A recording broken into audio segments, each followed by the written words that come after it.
নমস্কাৰ প্ৰিয় বন্ধু, আশা কৰিছোঁ সকলোৱে ভালে আছে। আজি লৈ আহিছোঁ এটা নতুন ঘটনা, এটা সঁচা ঘটনা, এটা সঁচা কাহিনী। আজি অলপ দিনৰ আগত এজনী ছোৱালীয়ে আমাৰ অফিচত এপ্লাই কৰিছিল। গ্ৰেজুৱেট ছোৱালী, বয়স তাই 28 বছৰ, আমাৰ তিনিচুকীয়াৰে। এপ্লাই কৰাৰ ঠিক কেইদিনমানৰ পিছতে আমি তাইক ইণ্টাৰভিউলৈ ইনভাইট কৰিলোঁ। আমাৰ অফিচলৈ আহিল। তাইক আমি প্ৰিপেয়াৰেশ্যন কৰালোঁ, যিমান পাৰোঁ প্ৰিপেয়াৰ কৰালোঁ। আমি প্ৰত্যেককে প্ৰিপেয়াৰ কৰাওঁ, কিন্তু প্ৰিপেয়াৰেশ্যন কৰাৰ পাছতো তাই কিন্তু কথাখিনি ভালকৈ ক'ব পৰা নাছিল। মুখৰ পৰা মাত নোলায়, তাই ৰৈ যায়।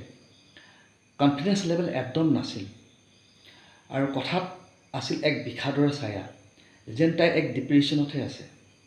তেতিয়া মই তাইক সুধিলোঁ যে তোমাৰ কি হৈছে, তুমি কিয় ৰৈ গৈছা, আৰু তোমাৰ যিটো বয়স, এই বয়সলৈকে তুমি এতিয়ালৈকে কিয় একো কৰা নাছিলা, প্ৰব্লেমটো ক'ত?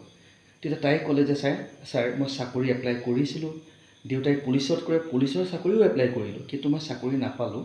তেতিয়াৰ পৰা মোৰ মনটো ভাঙি গ'ল, আৰু এতিয়া ইচ্ছাও নাই। এতিয়া মই প্ৰাইভেটতে কিবা এটা কৰিব বিচাৰোঁ। আৰু কথাখিনি কৈয়ে তাই খুব কান্দিব ধৰিলে, শুকাই কান্দিব ধৰিলে। সেইখিনি সময়ত তাইক আমি কান্দিব দিলোঁ, মনৰ ভাৱবোৰ অলপ পাতল হওক বুলি। তাৰপিছত আমি তাইক সান্তনা দিলোঁ, বুজাই মেলি তাইক আমি শান্ত কৰিলোঁ। ক'লোঁ যে চোৱা, তোমাৰ বয়স পাৰ হৈ যোৱা নাই, এতিয়াও গোটেই জীৱনটো পৰি আছে।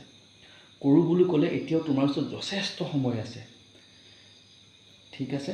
এতিয়া খালি তোমাক লাগিব নিজৰ ইচ্ছা শক্তি, তোমাৰ উদ্যম, তোমাৰ আত্মবিশ্বাস, তোমাৰ নিজৰ প্ৰতি বিশ্বাস, ঈশ্বৰৰ প্ৰতি আস্থা। লগতে আমি আছোঁ, উদ্গতি আছে। তোমাৰ কেৰিয়াৰটো গঢ়াৰ ক্ষেত্ৰত আমি দায়িত্ব লৈছোঁ, তুমি চিন্তাই কৰিব নালাগে। তাৰপিছত তাইক আমি খুব প্ৰিপেয়াৰ কৰাৰ পিছত আমি ইণ্টাৰভিউলৈ পঠিয়ালোঁ। ইণ্টাৰভিউলৈ যোৱাৰ আগত তাই মোৰ ভৰি স্পৰ্শ কৰি গৈছে, তাই মোক সেৱা কৰি গৈছে। ময়ো তাইক আশীৰ্বাদ কৰিলোঁ যে যোৱা, তোমাৰ ইণ্টাৰভিউটো ভাল হ'ব। আৰু তাই গৈ ইণ্টাৰভিউটো দিলে।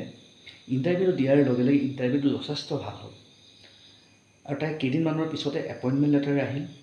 তাৰপিছত তাইৰ জইনিং হ'ল। আজি তাই এতিয়া এমাহ হ'বলৈ হ'ল। তাই কামটো খুব সুন্দৰভাৱে কৰিছে, খুব ডেডিকেশ্যন দি, এফৰ্ট দি কামটো কৰিছে। তাই জীৱনৰ যি এই নতুন যাত্ৰা, এই জয়যাত্ৰা যি আৰম্ভ কৰিছে, আশা কৰিছোঁ এই জয়যাত্ৰা সাফল্যমণ্ডিত হওক।